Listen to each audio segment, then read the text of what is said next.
Good evening. Buenas tardes a todos. Thank you again for coming to our financial literacy workshop. This is our third workshop. Before we dive right in, I just want to welcome all our guests here today that are in person and all the folks that are tuning in live through our Facebook Live and YouTube stream. Just some quick house rules for everybody in this church here. Bathrooms are in the back. If you do decide to leave, just make sure that you exit quietly, because once we get going, we want to keep it as quiet as possible. And so again, thank you for coming. And without further ado, it's with great pleasure that I get to introduce my boss, who also happens to be the Assembly member and Speaker of the State Assembly, Anthony Rendon.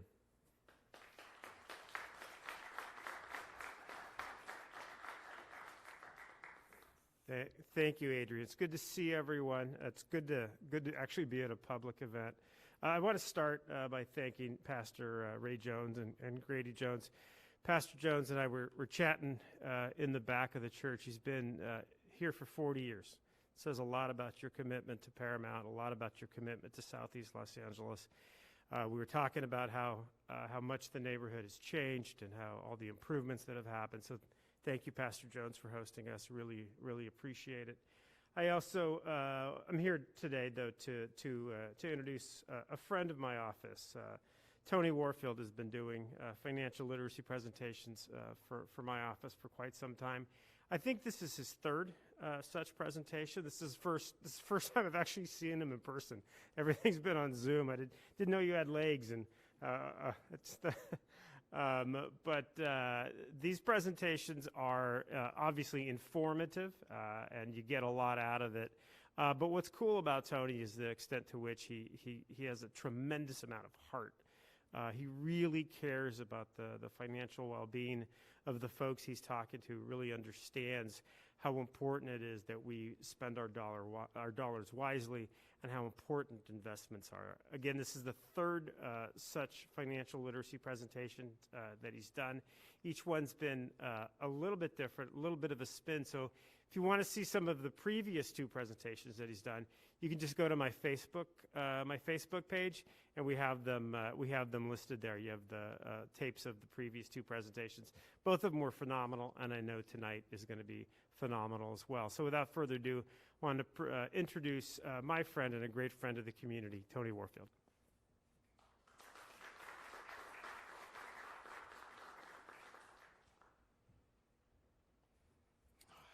Hello, everybody. Good evening.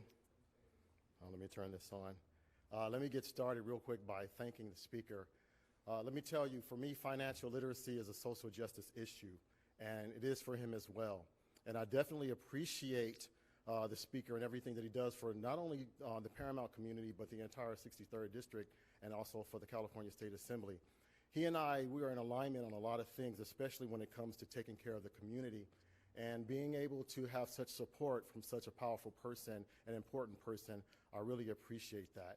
And like the speaker, I want to say thank very much to the Pastor Grady Jones and the New Commandment Missionary Baptist Church for hosting us today.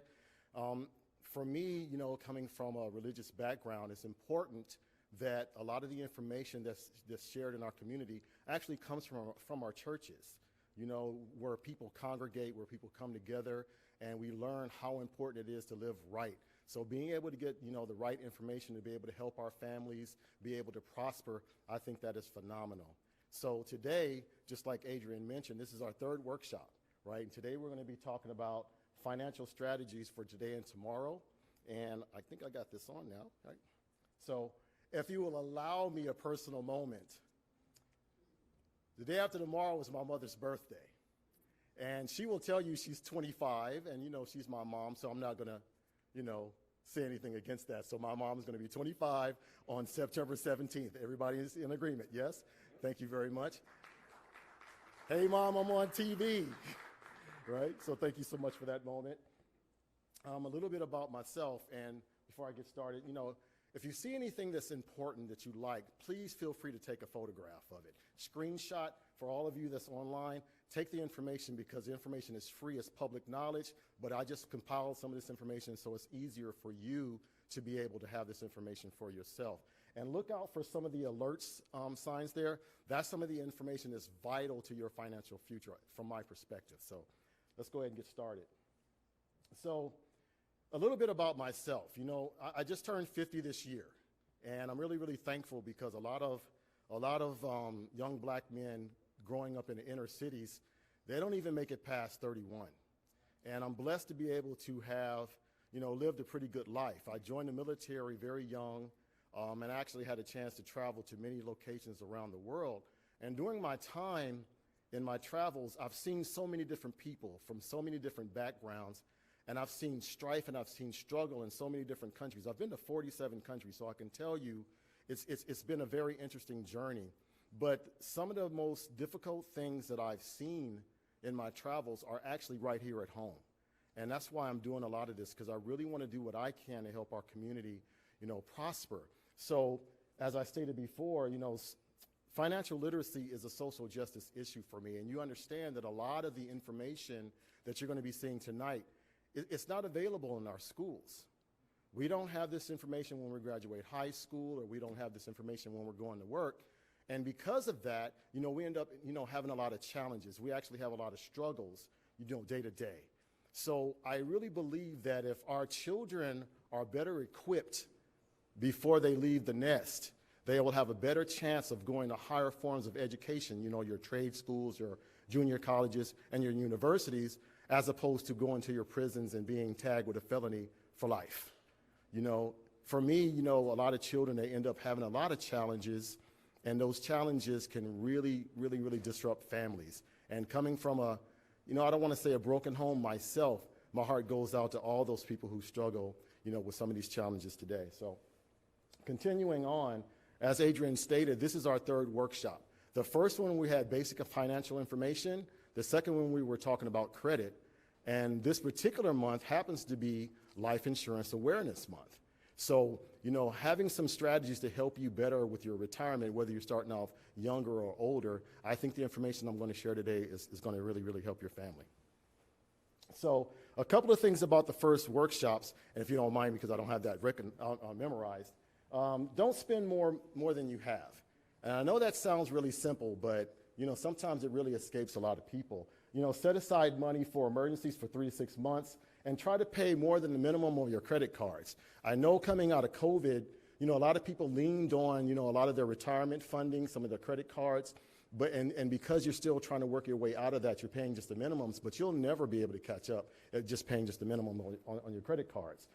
Pay your debts on time. That's 35% of your credit score. And we're going to talk a little bit about, you know, your credit, you know, later on in this discussion. And you want to check your financial health. You know, when you go to the doctor and you get the doctor to take a look at you, you know, you want to get all your checkups. You want to make sure your blood works right and everything, but your finances need to be checked out as well. So you definitely want to remember to do that. And protect your family and income. We're going to talk a little bit more about that. And make sure your retirement savings outpaces inflation. We're actually going to talk about that in detail. Okay? So you also want to avoid any unnecessary risk. Now, you know, whatever your financial situation is, whether you have disposable or discretionary income, if you have all your responsibilities taken care of and you got a few extra dollars to play around with, then, you know, go nuts. But if you don't have it, you don't want to use the money that you need to live on day to day and take any risk of that with that money, because it actually can get you in a lot of financial debt. And you've seen that with a lot of people with their foreclosures on their homes. So you also want to take, you don't want to take your money too soon, and you don't want to take it too late. And many of us, you know, in the retirement age, you understand exactly what that means. What that means is if you take your money too soon, you can incur a lot of IRS penalties. And if you take it too late, you can take even more penalties, up to 50% of your money. And we're going to talk about that. And of course, you want to leave a legacy for your family. So I want to make sure we keep a focus on what we're talking about. As I stated, this is Life Insurance Awareness Month. So the focus that I want you to have while we're having this discussion today is I want you to imagine that you are the primary breadwinner in your family. And you have 2, 3 children, you have a spouse, and then something happens to you. What do you want to happen to your family if God calls you home? I want that to be on your mind, and we're going to be discussing some options to be able to, you know, help you understand that better. So there are 4 problems that I see that are going on with our retirement plans today. So you have a situation where you live too long and you outlive your savings. You live too short and you incur a lot of medical debt. You also live too long and you get disabled young. As a veteran, I see that happening a lot. We're going to talk about that in a little bit of detail. And also you live too long and you get sick. So let's take a look at the first one. If you live too long and you outlive your savings, what happens when you have to go back to work, right? So say you've been retired for 5 or 10 years, and you understand how technology works. Everything goes really fast, right? So you've been out of work for 5 or 10 years. Now you're basically a dinosaur compared to a lot of the younger people that are taking the jobs today. So when you start back work, chances are the learning curve is going to be a little bit slower for you because you've been out of the game for so long. But also the money that you're going to be making might not be enough to even get you out of the financial situation that you're in that puts you back into the workforce in the first place. So we definitely want to protect ourselves from that. So you live too short and you incur medical debt. My family, we've been stricken with a few challenges. And, I'm going to tell you about a couple of people tonight. The first person is my cousin Lisa. And I love my cousin to life. And my cousin Lisa just got sick one day. So she decided to go in and, get a checkup. She didn't have any medical insurance, no life insurance. So she went in there to get a checkup because she just wasn't feeling right. She goes in there and they diagnosed her with stage 4 lymphoma. And this is during COVID. So after her diagnosis, they gave her 6 months to live. She was gone in 2 weeks. And the cold-blooded part about it is when there were so many people in the hospital that she didn't even have her own room. She wasn't even hooked up to anything. So we don't know how long she had passed. She's in a hallway with strangers just walking by her, and she was gone. That is something I definitely don't want for your family. So you live too long, and you become disabled young. I actually served in the military back in the 90s. And a lot of the people that I served with didn't make it home. Matter of fact, I used to fly with the Air Force, and some of my really, really good friends ended up being, shot down in theater. And a lot of the people that did make it home ended up being, disabled. And this is in the Air Force. So you can imagine our Marines and our Army personnel, they're traveling in countries like Afghanistan. And you guys, if you know anything about what's going on in Afghanistan right now, it's very unfortunate. And we've had, a lot of our young people come home, our 17, 18, 25-year-olds coming home, and they're disabled. One of those people had just happened to be my brother. I told you I was going to tell you about 2 people. And grace of God, my brother, he has immaculate insurance. He was actually a submariner in the Navy. And he ended up contracting cancer that required them to remove his upper jaw and his nose. So right now he has to live with a prosthesis.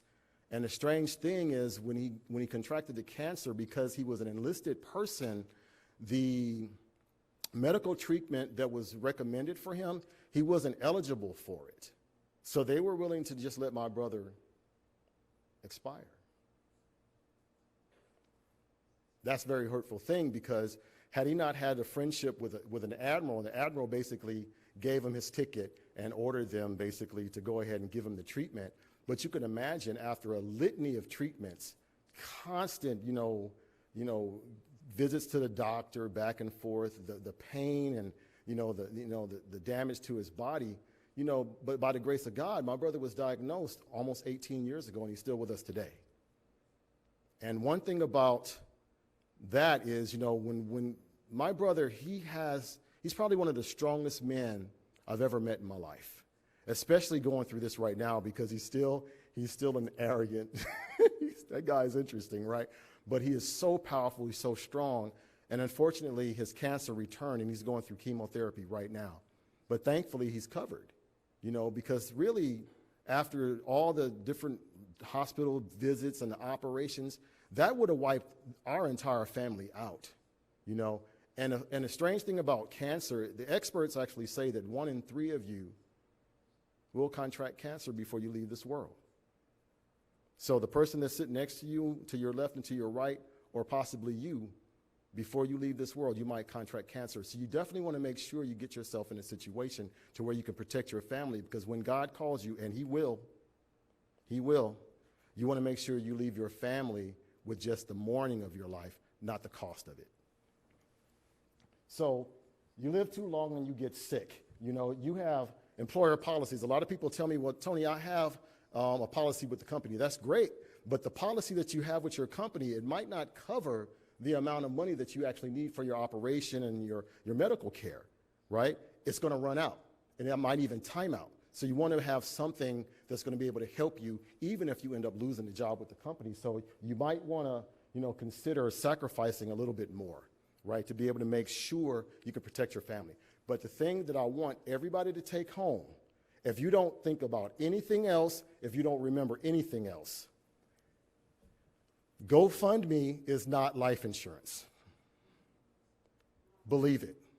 Okay? I've seen so many people, they get online and they send these requests for donations. Look, GoFundMe might be great for you to be able to get the money together to be able to bury your loved one, but what it will not do is take care of the survivors. Neither will street panhandling. And each and every one of us has been in our cars, and we've seen people, you know, standing in the middle of the street risking their lives. And a lot of these people are our children, and they're standing in the middle of the street trying to collect enough money to bury us, their parents. We can't do that to our kids. So what is life insurance? Life insurance protects families and businesses from financial losses associated with the death of a loved one, the key employee, and as a financial tool for retirement planning. It is not intended to be a standalone retirement plan, but it can be a great addition to your retirement savings, helping you to resolve a lot of the problems that we discussed earlier. So a lot of people tell me about those employee-sponsored plans, and they're great, right? A lot of those plans, you know, I think they give you like $100,000, maybe $150,000, which is great. You don't have to worry about any kind of a medical exam, and the premiums are really low. But the drawback is, what happens if you need more, right? And that policy doesn't go with you if you go to another employer. A lot of our young people, really, you know, a lot of our young people end up going to, you know, different jobs every 4 or 5 years, and they can't take that coverage with them. And then we also have what is called living benefits that a lot of those policies don't offer you, and we'll talk about that a little bit in detail later as well. So we have 4 different types. We have a term that is anywhere between 5 and 35 years. We also have whole life, and as long as you're making the payments, you're covered for your entire life. And that's a big deal, because what happens as you get older? Things start to happen, right? Stuff just doesn't start working as much. I still have a pop in my knee I'm not really proud of, but, you know, turning 50 did change my life a little bit. You also have variable insurance, where you actually have your life insurance policy and accumulated cash that goes into that's pitted against the market. And then you have what is called a universal life insurance policy that's indexed, where you can actually, you know, earn some cash, but you don't have to worry about suffering any market losses. So looking at some of the pros and cons, you know, a term policy covers your financial responsibilities that decrease over time, like your mortgage or even your college debt. It also helps, it's much less for the younger you are, and it may be convertible when you get ready to retire, you know, 65 or so. But one of the cons is it expires, just like I mentioned, and it renews. Your renewal fees are expensive. You can imagine if you get your term policy in 35 years, you want to get another one, it's going to be much more expensive because your health might have changed. You know, you're much older, so you can expect those premiums to be higher. But don't sleep on a term policy, and I'll tell you why, right? A lot of us, looking in the audience, with the exception of the ladies in the room, a lot of us are around 40, right? Now, when you're about 40 years old or possibly younger, you know, say you're about 20 years old, you just got married, you just had a baby, you don't have a whole lot of assets built up, you don't have a lot of money, but you anticipate things are going to, you know, change for you, right? But you still want to be able to make sure if something happens to you, you're able to protect your child, able to protect your spouse. So being able to get some coverage that doesn't cost that much, but you get a lot of coverage, is a really good idea. You also have whole life, where as long as you're making the premium payments, you're good to go, right? It has a fixed payment schedule. It doesn't change over time. But the drawback is, if you're using a whole life policy to try to stack some cash and you want to take that out in a short period of time, the surrender charges are going to get you. So you want to make sure you take a look at the policies that you get as closely as possible to make sure that you're getting what you want out of that policy. You also have a variable life policy. And again, if you have some discretionary income and you can handle market losses, a variable policy is great. As long as you're making the premium payments, you're good to go. But the money that you accumulate in the policy, that's subject to the market. So if the market tanks, basically, then your money will as well. But you can make a lot of money with that policy. And then also you have a universal life that's also covering, you have the coverage throughout your whole life, but it accumulates cash at a higher rate than a whole life policy. That's something that you definitely want to take a look at. Drawbacks is you have index options that are very few, and you also have a rate cap. So let me explain the rate cap. So if you imagine, say you have about $100,000 accumulated in your policy, and the market just crashes, right? If you have $100,000 in your policy and the market crashes, your money stays where it is. You're still at $100,000, as opposed to having $100,000 in the market and the market drops about 50%. You got about $50,000 left, right? The market comes back 100%, you get right back to where you were, which is great, but you recover from losses. You don't recover your losses. So getting back to 100,000 is great, but had you not taken those losses in the first place, you'd be at 200,000. And that's what a life insurance policy can protect you from, right? So you're probably thinking now, oh man, that's a good point, Tony. You know, what kind of policy do I need, or how much coverage do I need? It really does depend on what your financial situation is. You know, everybody's situation is unique, so you definitely want to talk to your financial advisor or your CPA or anyone that helps you with your financial situation and get a better understanding of your finances so you are better equipped to be able to handle some of the changes that we have in our economy. So I mentioned living benefits earlier. Now, a lot of you who are, over 40, you might remember the old way life insurance used to be, right? You know, let's be real. You pay those premiums, you die, someone else gets paid. Not really a fair deal, is it? Right? Especially if someone else becomes rich on your passing. That's pretty rough. But things have changed. You know, right now we have what are called living benefits that really does help a lot of families be able to handle a lot of the challenges that we're having in our home economy. You have what is called terminal illness, to where if you're diagnosed with an illness and they're looking for you to pass in less than 12 months, you can get an acceleration of your cash anywhere from 90 to 100% of whatever your death benefit is. So what does that mean? If you have a policy that's about $500,000 and you get diagnosed with an illness where they're expecting for you to pass in 12 months, you get 90% of that, they give you a check of $450,000, and that money's yours. So even if you do, by the grace of God, recover, that money is still yours. Use it for whatever you want to use it for. You also have chronic illness where if for 3 months you cannot eat, or you can't bathe yourself, or you can't, hold your stool. If you do that for 3 months, depending on the severity, they got to cut you a check. And that can be anywhere from 50 to 75% of whatever your death benefit is. And you also have multiple accelerations. So even if you recover and you got sick again, you can go ahead and, stake another claim. Big deal. And you also have critical illness where, let me digress. You have to get sick to get this money. However, a lot of people are getting sick anyway, but they don't have anything that's going to help them recover from it, right? They don't have the medical insurance that's going to be able to protect them. They might not have a family that's able to protect them. So yeah, if you get sick, it's a good idea to have something that's going to protect you from it. You might end up having blindness due to diabetes, heart attack, some kind of an aneurysm, and this is going to be a strain on your family. But if you got the money, it's not going to be a financial strain on your family. I think that's great. So, you might say, well, Tony, what about those employer-sponsored plans? They're great. Your 401ks, your IRAs, your 403bs, TSPs, pensions, they're really great. You definitely want to participate in them because, if your employer is matching them, it's a good idea, right? But what happens when you get ready to retire? What are you going to do with that big lump sum of money, right? So a lot of people, they want to put their money in a savings account. Now, let me tell you, the conversation that we're going to have tonight, you definitely want to save. But I'm here to show you that saving is a fantastic thing, but where you save is the issue, right? So you can actually consider, depending on your circumstances, you may be able to take the money from existing retirement account and transfer it into a different vehicle without suffering any immediate tax implications, i.e. that 10% that I mentioned earlier. So we have what is called an Annuity Funded Ira, right? And you can basically put your money and have it transferred from your employer account to your IRA account or your IRA annuity account tax-free. You don't have to worry about any tax implications. And now you have that money available for you when you get ready to retire.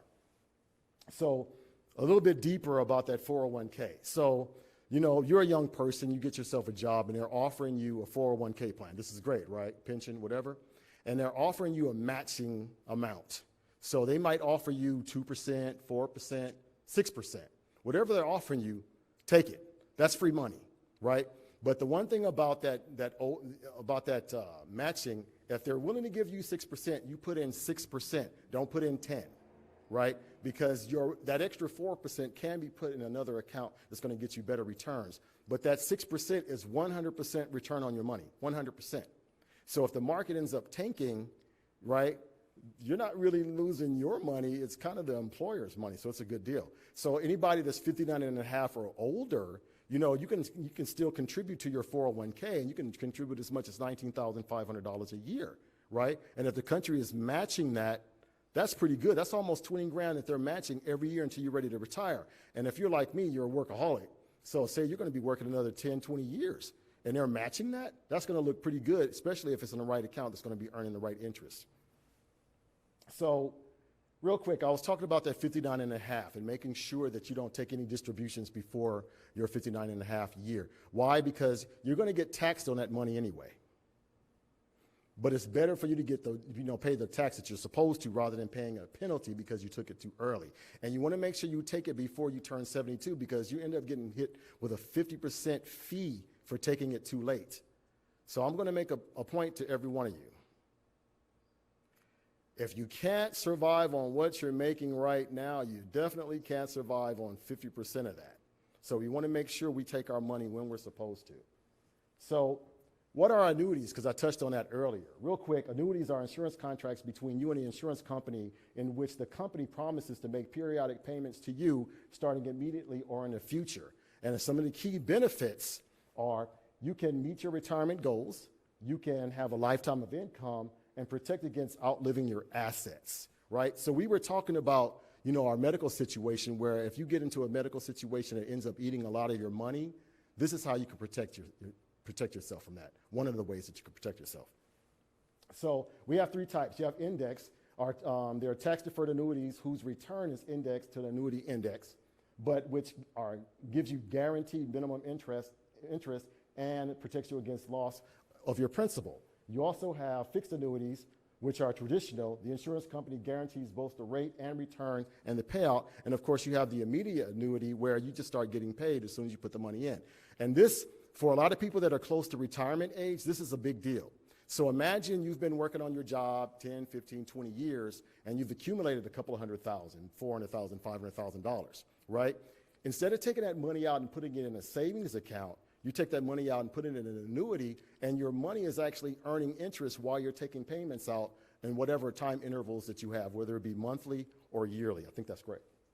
So real quick, we were talking about interest rates, and a lot of people don't really understand how interest works, so I'm going to tell you, right? So you can imagine if you got simple interest, right, that's basically you're earning interest on your principal amount of money, but if you're earning compound interest, that's where you're earning money on your principal plus the interest that you've earned. Now, every last one of you might not know what compound interest is, but I promise you your checkbook does. And the reason why that is because if you have a car note or you're paying a mortgage, guess what? You're paying compound interest because they're charging you, 3 or 4% for your house, or, you know, depending on your credit, 2, 3, 4, 5, 10, 20% on your car. So you definitely want to understand exactly how compound interest works. So we look at what is called the rule of 72, right? So imagine your money is sitting in an account. Say you got about $1,000, right? Pretty good amount of money.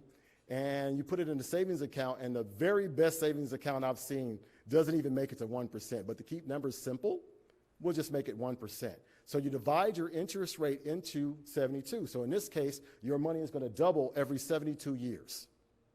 Anybody got that kind of time? Yeah, neither do I. So this is why I mentioned that saving is great, but you want to make sure you're saving your money in an account that's going to help you double your money a little bit faster, right? Say something like 4% that we mentioned earlier, right? So if you have your money in an account that's doing 4%, Now your money's doubling every 18 years, right? So by the time you turn 70, you'll have a lot more money in your account. And guess what? There are actually accounts out there where you can actually earn more than 6%, 8%, 10% or more, depending on how much money that you're putting in these accounts. So you definitely want to talk to your financial professional to help you put your money into accounts similar to that. So I'm going to have a little fun with all of you today, right? Making sure you put your money in your account is a big deal, but making sure why you put your money in the right account is a big deal. So you want to define your goal. So let's take a look at this. This is a financial calculator that I use to help people get a better understanding of how their money is being allocated as they save their money over the years. So imagine you got your retirement funds, you got Social Security if it's still around by the time we retire. And after you have that, you need about another $2,500 to make it, right? So say you want to have $2,500 a month, you're 40 years old, you think you're going to retire at about 65. That's a good age. And because the life expectancy of your family is not as great as you hope, you think you're going to need that until you're about 85 years, right? So you want to be able to live off of it for 20 years. The money is going to be hit with inflation, and inflation has averaged over the past 30 years about 3.2%. Except for this last year where it was 5.4. And I know you know what I mean because bread costs a lot more now than it did before COVID, right? So you're going to be doing that, and you got your money in that savings account, 0.8%. So can anybody guess how much money you will need to be able to have $2,500 a month in this situation, right?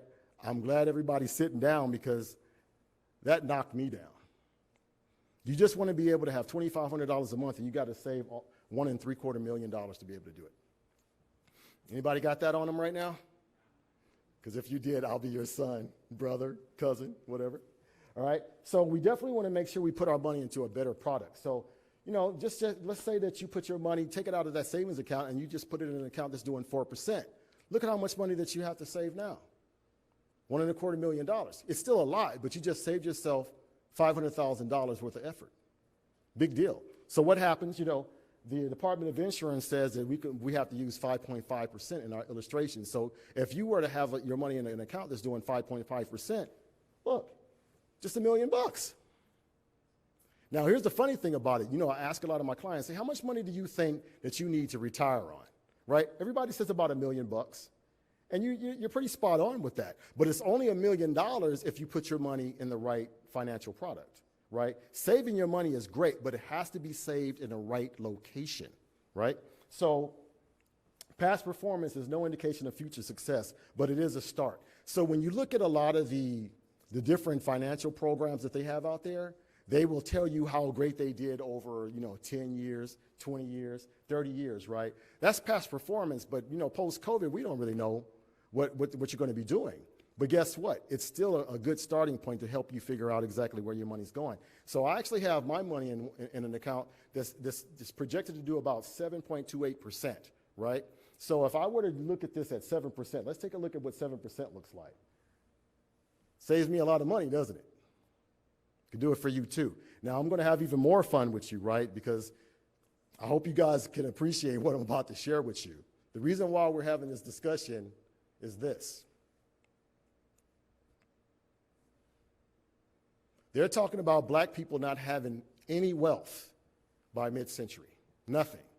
As hard as we work, we're going to have nothing.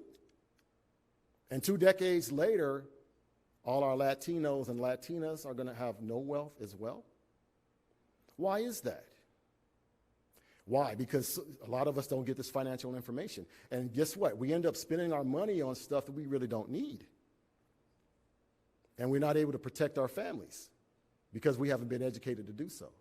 So this is not going to happen on my watch. That's why I'm standing up here right now. So let's take a look at this. You're a young person, 40, 20, whatever, and you want to set aside a couple of $100s a year, right? You got your money in that savings account that I mentioned earlier, and, our combined interest rate is 28% for federal and about 8% for local, so a total of 36%. That's pretty high, right? It's not going to get any better. I promise you that. So I'm not even going to talk to you about any inflation right now, but if you got that money taken out of your check every month, that's what it's looking like. That's what you're going to be saving for about 20 years. If you have it in the 401k plan, that's what you're looking like. But if you put your money in after-tax program, that's what you're looking like. It's a little bit better, right? Not too bad.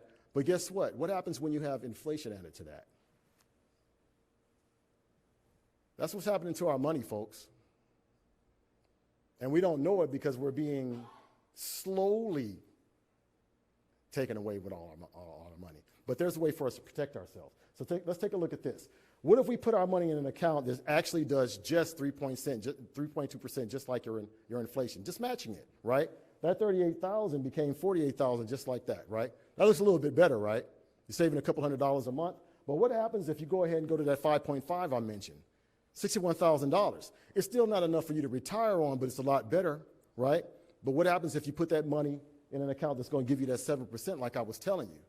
$72,000. Now, I want everybody to pay very close attention to what I'm about to tell you, okay?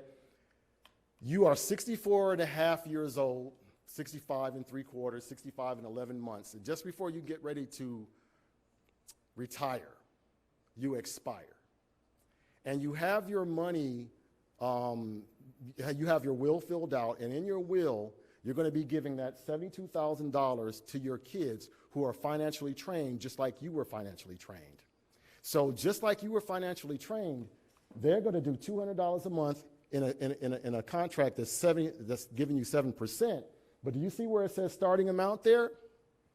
Where you started out with nothing, you bequeath that money to your kids, and this is what happens.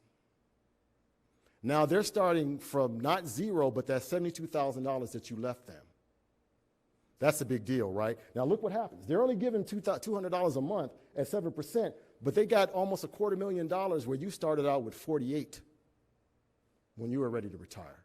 So what happens if you go ahead and you put a little bit more? You know, you sacrifice a little bit more. You do $500 a month. Now you got about $180,000.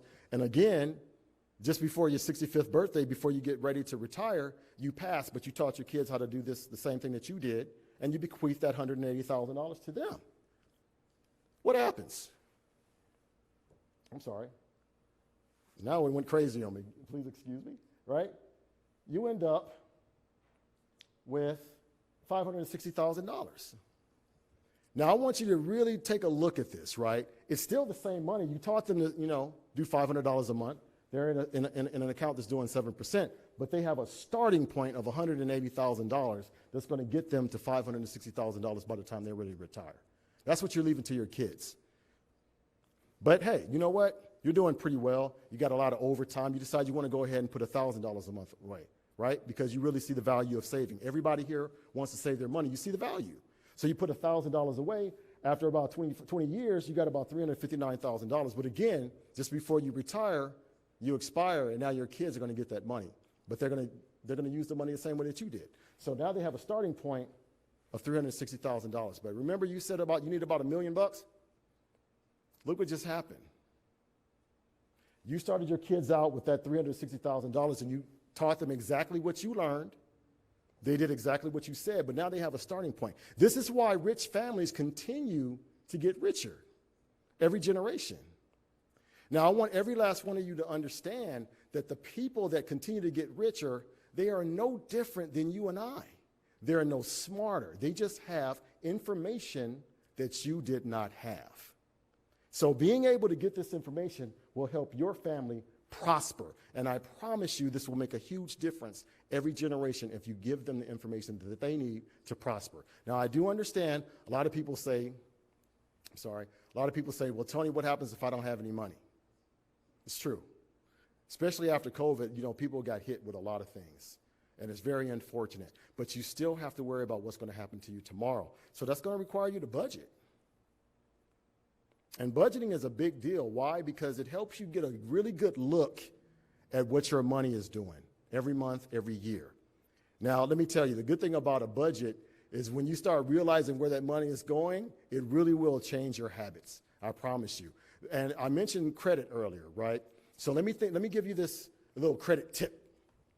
Imagine you have a really, really nice car and you're paying really, really high interest rates, and you refinance your car.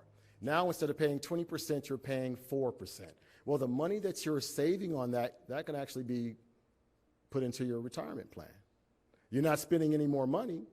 All you did was reallocate those funds. So let's take a look at what reallocation to do. Now, all you Starbucks people, I'm sorry, I'm going to have to pick on you a little bit, right? I got a friend of mine that was doing about $150 a month in Starbucks. But in this illustration, I'm just going to say about $100. So if you're getting those $5 lattes every day and you just stopped after a month, that's about $100 that you're saving, but you still want to have your coffee. So you go ahead and you just buy the coffee. You're saving $50. You can actually take that $50 if you're a healthy male of 40 and get a couple of $100,000 in coverage protecting your family. That's a big deal, right? So it also is going to require some sacrifice. So I want you to think about what you're willing to give up to protect your family. What are you willing to do to give up to protect your family? And let me tell you, everybody in this room, everybody online right now who has a job and who has a family, you're already sacrificing more than you know. My hat's off to every last one of you, because the most important currency that we all have is time. And it matters how you spend it. And if you're spending all of your time working to take care of your family, by the time you are done, you shouldn't have to start over. By the time you are done, your family shouldn't have to come up with the money to take care of you. By the time you are done, you should just be enjoying your family. But to be able to have that is going to require some sacrifice. So with that, I want to wrap this up. So every financial situation is unique. There is no one-size-fits-all contract, right? You want to make sure you contact your financial professional to assist you with setting up any financial plans that you want to have. You also want to watch out for those charities. Again, Gofundme is not life insurance. It's just not. I cannot say that enough, right? Life insurance is not meant to be a standalone retirement plan, but it does fill in the gaps. You have today's life insurance has special riders to get you paid while you're still alive. That's very important. And your employer-sponsored plans do not go with you when you change employers. That's very important for you young people. You want to contribute up to the max as long as your employer is going to match the money for you, and determine as early as you can what you will need for your retirement. You know, a lot of us, we start to think about our retirement when we're like 5 or 10 years before our retirement age. The sooner you get that on your mind, the better off you're going to be when you get ready to retire. And also get serious about your money. The challenges we face are real. You know, real quick, if taxes are high right now, what do you guys expect the taxes to be doing in 10 or 20 years from now? Are they going to go up or down? Show of hands. What do you think? Up? Up, right? So if the taxes are going to go up, do you understand why? So right now, while every one of us are working, we have what are called tax deductions, right? If you have a business or anything like that, you have the deductions, the earned income credit, anything like that's going to help you lower your taxable income. Well, when you retire, all those protections are gone. So if you're getting, $50,000, $60,000, $70,000 in your retirement and you have no tax protection, they're going to tax you to the max. And if you're a widower or basically a single person and you get hit with that single rate, that's going to be a lot of money. And again, if you can't live on what you're making right now, you certainly can't live on 40% less of that. So you definitely want to make sure you protect that money. So with that, I want everybody to make sure you send me an email to tonywarfield@gmail.com if you have any questions. Any future presentations, you can go ahead to tonywarfield.gr8.com. And of course, none of this could happen without the assistance and the support of Speaker Anthony Rendon and his support staff. I can't tell you how much I really appreciate them and everything they've done. I thank so much Pastor Grady Jones for, allowing us to, be in the sanctuary today. Let me tell you, this gentleman, he's phenomenal, right? He does a really, really great job for the community, just like the speaker, and I appreciate both of them for everything that they do, and I appreciate the staff. And with that, I'd like to open up the floor for questions. You want to go back? Thank you very much, son. Going back to the email. So make sure you take that shot. You got it? All right. I'd like to bring you up, Adrian. Stay right there. Okay. And then we'll open it up for questions. If there's no questions, then in the next minute or so, then we'll close it off. Okay. Does anybody have any questions? Yes, please. Do you want Can you come up to the microphone, please, so everybody can hear you? Don't be scared. Okay.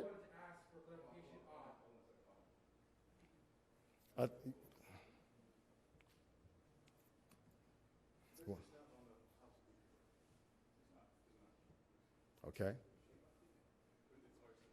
Well, let's hear your question. Just for clarification, what exactly is an annuity again?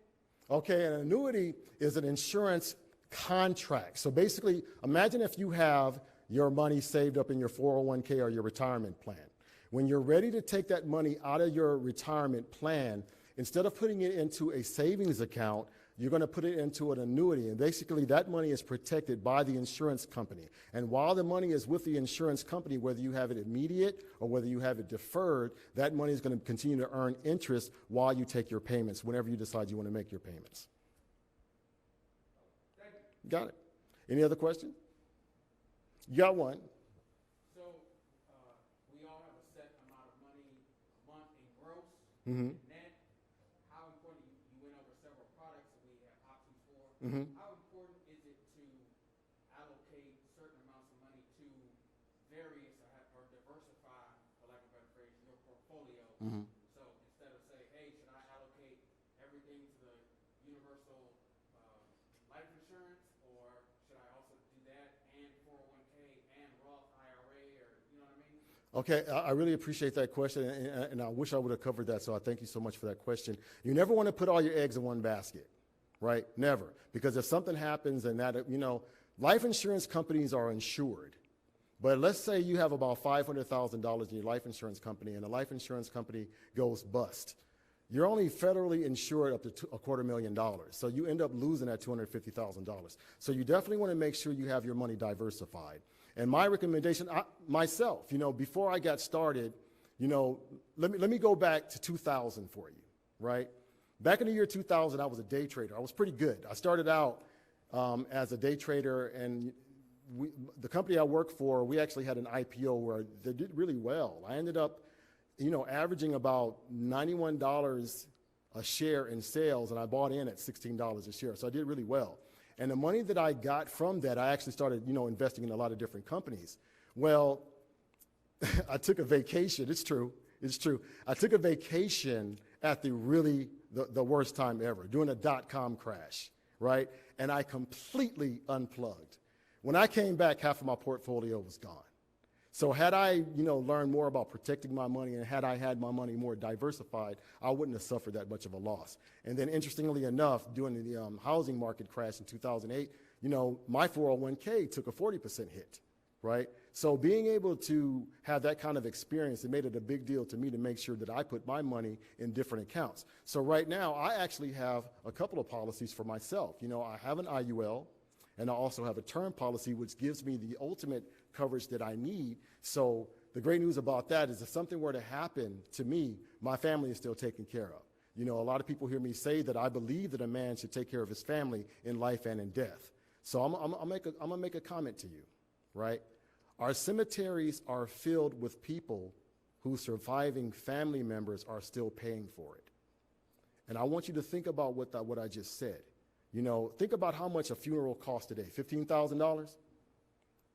It's a lot of money, especially if you don't have it. So being able to put your money in the right accounts, diversifying, protecting your money will help you make sure that if something happens to you, your family's taken care of. Thank you for your question. Any other questions? We have time for one more question, Tony. Okay.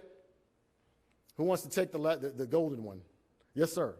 Tony, just more of a comment than a question. I know that the main point you made was about making sure that we put our money in a savings that a little bit ahead of inflation. Yes.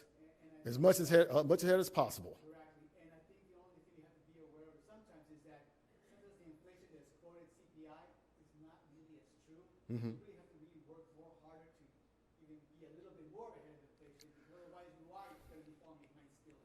You know what? I really thank you. What's your name, sir? John, I really appreciate that, because he's exactly right. Inflation goes up, every year or down. Sometimes it stays the same, but normally it pretty much goes up. And where you put your money is really important. Here's the key point, John. If your money is in a savings account, it doesn't matter what the inflation is, because your savings account is always going to give you less interest than inflation anyway. So the strength of your money is constantly depreciating every year. So I want you to imagine, we just had several rounds of those stimulus checks, right? Now, I don't want to upset anybody, but those stimulus checks might be great while you're receiving them, but if there's no actual capital backing that money up, then that might diminish your savings a little bit, don't you think? Now, trust and believe me, those savings, those stimulus checks saved a lot of people, but we still have to make sure that we have the resources to back that money up, because it actually weakens our dollar, right? So because of that, if our dollar continues to get weaker, we have to make sure our money is outpacing inflation. So that if you can find those 4%, those 5%, those 6%, 7, 8, 10% accounts, put your money in there, but make sure, Joshua, that you are diversifying them, so if something happens, you can handle it. Thank you very much, John. I appreciate that. Do we have room for one more, or are we good? Does anybody have one more question? Joshua, okay. Rock, paper, scissors. Okay. Yeah, my question is simple. That website that you put up, the GRA, it has like this presentation. I know you said there was a presentation like 1 and presentation 2. Are those also on that website? All the presentations that we're doing, and I really appreciate Speaker Renner for this opportunity and everything that he does to help people like me in the community. Every presentation that we have is actually on his account, right? I have a lot of personal presentations that I do, on Zoom just to help people get a couple of free tips. But the actual workshops are going to be on the speaker's page. Yes, sir. Thank you. Joshua, go ahead, sneak it in real quick. Okay, thank you. I think this specifically speaks to like the universal life insurance. Mm-hmm. Do the policies and whoever company you go with, they invest? You have to be careful not be careful, but notice where they invest the money, right? Mm-hmm. They may do Vanguard index funds. Mm-hmm. So how important is it to know not only how much you put in, what the interest rate is, but where they're going to be investing your money? That's a great question. So just like you might have seen in the slide, let me see if it's probably about 100 miles away. But, an index account, they only have limited amount of funds, right? So, I have mine in, I believe it's in S&P 500 and also Barclays, right? S&P 500 about 50%, Barclays about 50%. S&P, they might cap, I think they're at, I don't even want to quote it because I don't remember right now, but it's important to know where you put your money, because what happens is, if you know where you're putting your money, you can maximize the amount of interest that you get on it, right? Which is why I have some money in, John, some money in S&P and some money in the Barclays. I have a client a friend of mine who actually did like 26% in his Barclays. It might only be for a couple of years, but 26%, regardless of how much money you have in that account, it's going to look pretty good after a couple of years, right? As opposed to you take a hit. Now, let me help you understand what that index is doing. The money that's in your insurance policy is not in the market. Let me make sure that's clear, right? It's actually hedged against the market. So as the market does well, you can do as much as the cap. As the market fails, you lock in at zero, right? And that's a big deal, because, again, if you got $100,000, the last thing that you want to do after you're working so hard for that money is lose any of it. So as soon as the market comes back, you start making more money again. Great question. So I think that's it. So, again, thank you, everybody. I appreciate you. Adrian, if you can come up. Back it up. I'm going to get it in there. Thank you. Thank you, sir. Thank you, Tony. So just to wrap it up, few quick reminders. Again, just thank you to everybody here who came in person, and for the folks who are viewing this live stream, we hope you found it very informative. Again, you could see the videos, the first workshop and the second workshop on the Assembly members' Facebook page. You can recap, you can rewind it. There's good shots of each slide that Tony Warfield developed. Along with this presentation, we're going to go ahead and actually edit it and provide you some crisp slides of today's presentation. And for our Spanish-speaking folks, para los que hablan español, también gracias por venir. Les quiero informar que la presentación también lo vamos a tener en español. So en una semana o dos vamos a tener esta presentación en Facebook Live en la página del asemblista, a donde también pueden ver la presentación en buena calidad. And with that said, I just want to thank everybody for coming again. Safe travels, and that concludes our presentation today. Thanks, everybody.